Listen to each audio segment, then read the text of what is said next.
ସମସ୍ତଙ୍କୁ ନମସ୍କାର। ଆଉ ଆଜି ଗୋଟେ ଜିନିଷ ଆପଣମାନେ ଶୁଣି ଆଶ୍ଚର୍ଯ୍ୟ ହେବେ ଯେ କାଲି ବଡ଼ ଠାକୁର କାଲି ରଥରୁ ପଡ଼ିଗଲେ।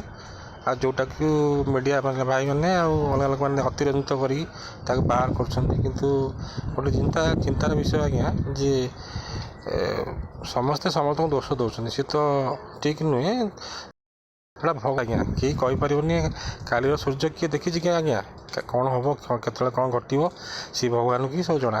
ତେଣୁ ଆମେ ମଣିଷ, ଆମ ହାତରେ କିଛି ନାହିଁ। ସିଏ ତ ସବୁ କରୁଛି, ସେ ସଂସାର ଚଲେଇଛି, ସିଏ ପଡ଼ୁଛି ଉଠୁଛି, ତା'ର ଇଚ୍ଛା କ'ଣ ଥିବ। କିନ୍ତୁ ତାକୁ ଧରିକି କାହାକୁ ଦୋଷାରୋପ କରିବା, କାହାର ଭୁଲ ହେଇଗଲା କ'ଣ ହେଲା, ଏଇଟା ଠିକ୍ ନୁହେଁ ଆଜ୍ଞା।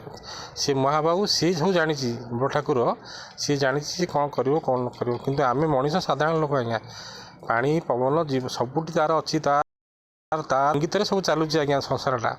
ତେଣୁ ସିଏ ପଡ଼ିଗଲା, ତାକୁ କି କ'ଣ ହେଲା ସେଇଟା ସିଏ ବିଚାର କରିଛି, ଚିନ୍ତା କରୁଛି କ'ଣ କରିବ। ଆମେ କହିଦେଲେ କି କେଉଁଠୁ ଗୋଟେ ଆଣିକି ଯୁକ୍ତି ଦେଖେଇଦେଲେ ଯେ ଏଇଟା ହେବ ସେଇଟା ହେବ, ଏଇଟା ଠିକ୍ କଥା ନୁହେଁ। କାରଣ ମଣିଷ ହାତରେ କିଛି ନାହିଁ, ସେ ପାୱାରଫୁଲ୍ ଶକ୍ତି ହେଉଛି ଭଗବାନ। ତେଣୁ ସିଏ କ'ଣ ଯଦି ବି କିଛି ଆମର ଭୁଲ ଭଟକା ରହିଛି, ତେଣୁ ଆମେ ତାପରେ ସମର୍ପଣ ଭାବ କରିବା ଉଚିତ। ତାକୁ ଆମ ମନର ହୃଦୟର କନ୍ଦର ତାକୁ ଆମର ପ୍ରାୟଶ୍ଚିତ କରିବା ଉଚିତ ଆଜ୍ଞା। ଆଉ କେବଳ ମନରେ ଭାବନା କରିଦେଲେ ହେଇଯିବନି, ତା'ର ହୃଦୟ ସହିତ ତାକୁ ଭଲ ପାଇ ଆମର ଅଶ୍ରୁ ରୂପକ ତାକୁ ଧୌତ କଲେ ସିଏ ଶାନ୍ତି ପାଇବ।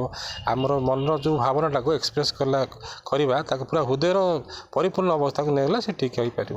ତେଣୁ କେବଳ ସେ ହିଁ ସବୁ ଜାଣିଛି ସିଏ କ'ଣ କରୁଛି କ'ଣ ନାହିଁ। କିଏ କହିଦେଲେ କ'ଣ ହେବ ସେଇଟା ବଡ଼ କଥା ନୁହେଁ, ଏବଂ କାହାକୁ ଦୋଷାର ବଡ଼ କଥା ନୁହେଁ।